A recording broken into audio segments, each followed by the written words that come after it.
Hi girls and guys, welcome back to the channel. So today we have got a Tesla to work on. Let's turn that the right way around. Right, so a friend of mine just recently brought a Tesla. We've got a couple of little jobs to do.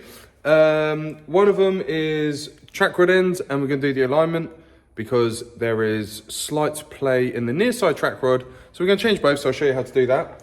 And then we've also got to do the rear reversing camera because he broke it, or he brought it and it was broken. Either way, we need to do the camera at the back, so that's something else we're going to get doing. So first things first, remove the caps, and it's a 21mm socket for the wheel bolt, so let's whip the wheels off. We got the wheel off, not the lightest, but it is a 21-inch bad boy, so they were quite heavy. So we're going to be changing these. What you need to do is, before anything, we're going to clean this thread up, there it is there. Undo that, knock it out the hub, but crack this off at the same time. I'll show you as we walk around.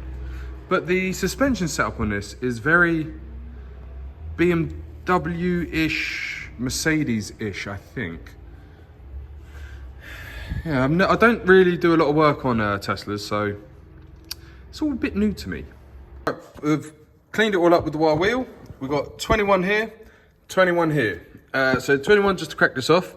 I would say count the turns, this, that and the other, but that doesn't work. But what we will do, for the purpose of this video only, we will count the turns and then we'll put it on the alignment machine and see how far I'll be out. So everything's all cleaned up. We put some loose juice on it. Now we're just gonna hit this off with the gun and, well, change it. So counting the turns, that's the fourth one. And 5, so we'll keep doing this, 6, and then we'll see how far out we are. 7, but yeah, this is not the real way to do it. We'll see. Right, so we've got to 28 turns and it come off. Just done the comparison side by side, and they are the same, but you never know, things could be different. Now, I'm gonna clean the hell out of this and put an infinite amount of grease in there so they never seize up moving forward. All right, mucho grease on, and let's go, 28 turns, let's start counting it. All right, so we've done 28, and as you can see, it's not quite met. And I only turned that nut half a turn to undo it. So I'm gonna leave it there, and then put it in the hub and put it all together, and we'll see what happens with the alignment. Right, that's all done. Got it torqued up to Matty's specification. Now we're gonna go and do the other side, obviously wheel on first. All right, we're on to side 2. Again, wheel off. I've already cleaned all the threads up and put lube on there. And then I just had that horrible moment where I thought, did I just fit the wrong one on the wrong side? Because I didn't actually check part numbers. Moment of stupidity. Then when I checked the part numbers, I then realized the track rod ends on these are not sided. Win.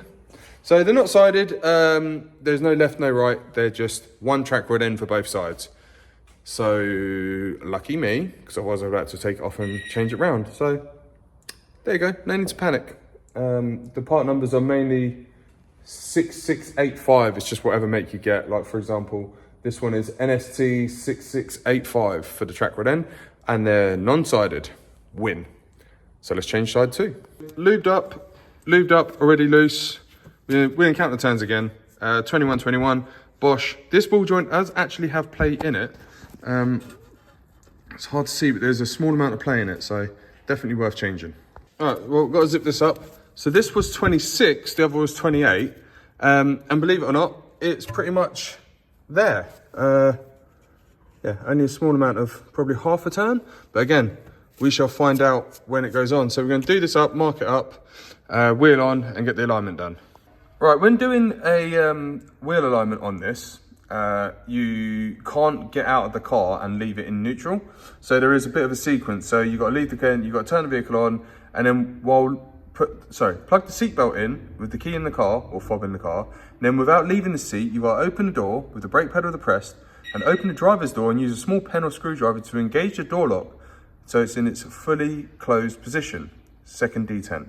This will cause it to behave as if the door is closed. Release the latch, pull the door handle, Exit the vehicle, now remain in neutral. That is one way of doing it. The other way of doing it is asking your mate across the road from VCT to just sit in the car for you. Right, so we're all set up and the man is ready to go up in the air. He's nice and happy. So, did counting the turns actually work? No. Front left, out by a hell of a lot. Front right, nearly equal amount as out. So, let's dial them back into the green. We are looking a lot better there. Closest we can get it should be negative 003 003, but that is as close as we're going to get it. So let's get it down and give it a road test before we do the rear camera. So been for a test drive, love it. It's I didn't say love it because the owner will see that and think that I might like the car. I love the way that the steering is in a straight line. There you go. So steering's all good. That's brilliant. Now we're going to move on to job number 2, which is replacing the rear reverse camera because someone broke it. So I'm going to end this video here. This Tesla is done.